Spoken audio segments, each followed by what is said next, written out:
Qala Allah Ta'ala fi kitabihil karim, wa idza sa'alaka ibadi anni fa inni qarib ujibu da'watad da'i idza da'an falyastajibu li wal yu'minu bi la'allahum yarshudun. Allahu akbar, Allahu akbar, Allahu akbar kabira. Jamaah sholat Idul Adha rahimahumullah, salah satu tuntunan yang disyariatkan dilaksanakan di hari raya Idul Adha adalah berkurban. Kurban berasal dari bahasa Arab yang artinya adalah dekat. Tujuan awal berkurban adalah pendekatan kepada Allah. Karena kita manusia membutuhkan kedekatan pada Allah. Secara objektif Allah dekat dengan kita. Namun secara subjektif apakah kita sudah dekat dengan Allah?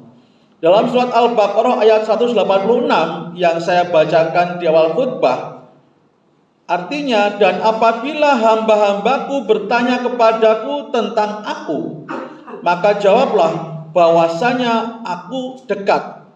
Aku mengabulkan permohonan orang-orang yang berdoa apabila ia mau berdoa kepadaku, maka hendaklah mereka memenuhi perintahku dan hendaklah mereka beriman kepadaku agar mereka selalu dalam kebenaran. Ternyata Allah dekat dan maha mengabulkan doa, tentunya bagi hambanya yang mau mendekat. Allah berfirman, innahu sami'un qarib. Sesungguhnya dia Allah maha mendengar dan maha dekat. Surat Saba ayat 50. Nabi Ibrahim yang diperintahkan untuk kurban pertama kali dan beliau taat, doa-doa beliau dikabulkan. Bahkan doa yang kelihatannya tidak mungkin.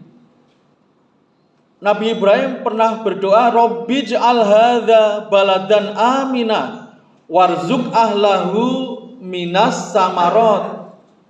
Ya Tuhanku, jadikan negeri ini aman dan berilah rizki mereka dengan buah-buahan. Kalau kita di Indonesia ini, apalagi di dusun Krapyak ini, kalau kita berdoa minta buah-buahan, sangat logis, karena dekat kita banyak pohon buah-buahan yang subur. Tapi saat itu Nabi Ibrahim berdoa minta dikaruniai rezeki berupa buah-buahan, agak aneh memang. Tapi ternyata Allah mengabulkan karena beliau berkorban dengan tulus. Jamaah sekalian yang pernah haji dan umroh mungkin tahu, kita kalau di Mekah, di Madinah tiap hari makan buah-buahan. Itu adalah doanya Nabi Ibrahim. Dan Nabi Ibrahim pernah berdoa yang sangat penting, yaitu Rabbi habli minas sholihin. Ya Allah, jadikan aku dan anak-anakku orang yang soleh.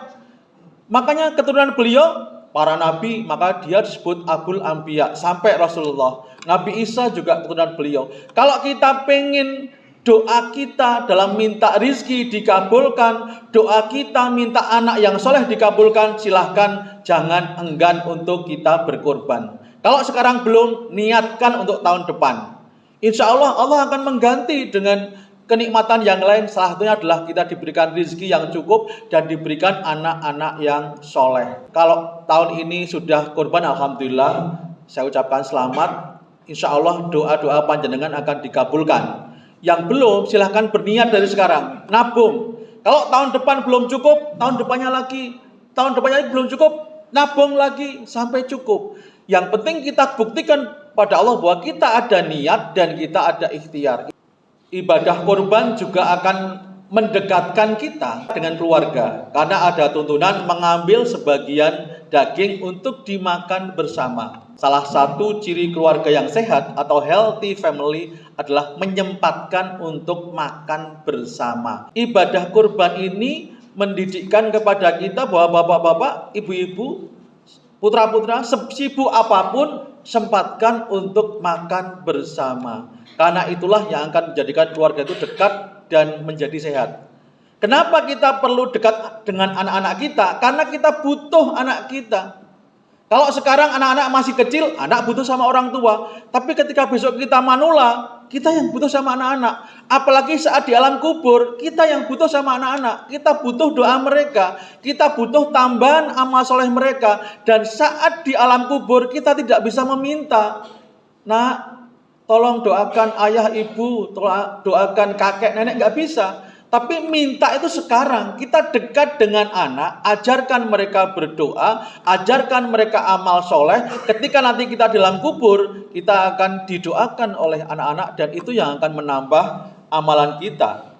Dalam sebuah hadis Rasulullah bersabda, "Idza mata benu adama in qata'a amaluhu illa min salasin, shadaqatin jariyatin aw ilmin yuntafa'u bihi aw waladin sholihin yad'u lahu." Apabila anak cucu Adam, manusia ini telah meninggal, semua buku amalnya ditutup kecuali 3 buku amalan yang masih dibuka dan masih dicatat ditambahkan. Apa itu? Yang pertama adalah sedekah jariyah.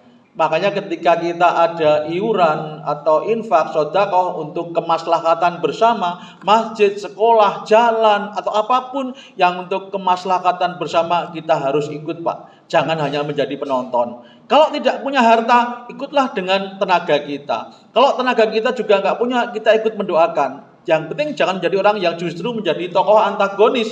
Ketika ada kebaikan, kita justru ikut orang yang tidak suka, membuli di internet. Sekarang banyak kebaikan-kebaikan itu dibully di internet. Sok alim lah, sok suci lah. Orang sering mengatakan macam-macam dan kita menjadi terpengaruh. Padahal dalam surat Al-Kautsar dikatakan inna syani'aka huwal abtar. Orang yang tidak suka pada kebaikan akan terputus barokahnya, terputus kebaikannya, bahkan bisa mungkin terputus rezekinya. Yang kedua yaitu ilmu yang bermanfaat. Bapak kepada anak, ilmu apapun, Pak. Saya tidak mengatakan ilmu harus setingkat profesor, dokter, tidak. Ilmu apapun yang bisa dimanfaatkan. Dan ini Ustadz Adi Hidayat pernah mengatakan, bapak-bapak, ibu-ibu kalau punya anak kecil, ajarkan minimal Al-Fatihah. Sebab ketika nanti anak panjenengan itu sholat, nanti bapak ibu akan mendapatkan tambahan amalannya. Jadi monggo sekarang yang punya anak kecil diajari ngaji, sempatkan, Pak. Nanti yang menyempurnakan gurunya, makhrajnya, tajwidnya, tapi panjenengan harus memperdengarkan. Makanya orang bapak-bapak itu minimal bacaan Al-Fatihahnya harus lancar dan fasih. Kalau belum fasih nggak apa-apa, yang penting ajarkan anak-anak bacaan Al-Fatihah. Yang ketiga yaitu anak soleh yang bisa mendoakan orang tua. Berarti bapak-bapak sekalian harus mendidik anak menjadi soleh dan mengajarkan untuk berdoa. Salah satu cara mengajarkan adalah kita memberi contoh. Jangan berharap anak akan mendoakan orang tua kalau kita tidak pernah mendoakan. Jadi monggo bapak ibu sekalian, bahkan ibu-ibu ketika marah pada anak jangan mengatakan yang negatif. Ketika ibu-ibu bapak-bapak marah pada anak-anak, Robbi habli minas sholihin. Sambil marah pun gak apa-apa, Bu. Ini anak kok kayak gini perilakunya. Robbi habli minas sholihin. Ya Allah, jadikan anakku orang yang soleh. Yang berikutnya adalah ibadah korban itu juga mendekatkan kita dengan lingkungan kita. Kenapa kita perlu dekat dengan lingkungan? Karena dekat dengan lingkungan merupakan salah satu tanda orang itu beriman atau tidak. Dalam sebuah hadis qudsi, Allah berfirman, "Ma'amana bi mambata sab'an wajaruhu ja'iun ila jambihi wa huwa ya'lamu bihi." Yang artinya tidaklah beriman kepadaku ketika orang itu tidur dengan nyenyak dalam keadaan kenyang, sedang tetangganya kelaparan sampai ke lambungnya, padahal dia mengetahui. Jamaah rahimakumullah, ini yang kita orang Islam, kurban, zakat, itu adalah salah satu latihan kita untuk peduli dengan lingkungan. Mudah-mudahan kita termasuk orang yang dekat pada Allah, dekat dengan keluarga, dan juga dekat dengan lingkungan.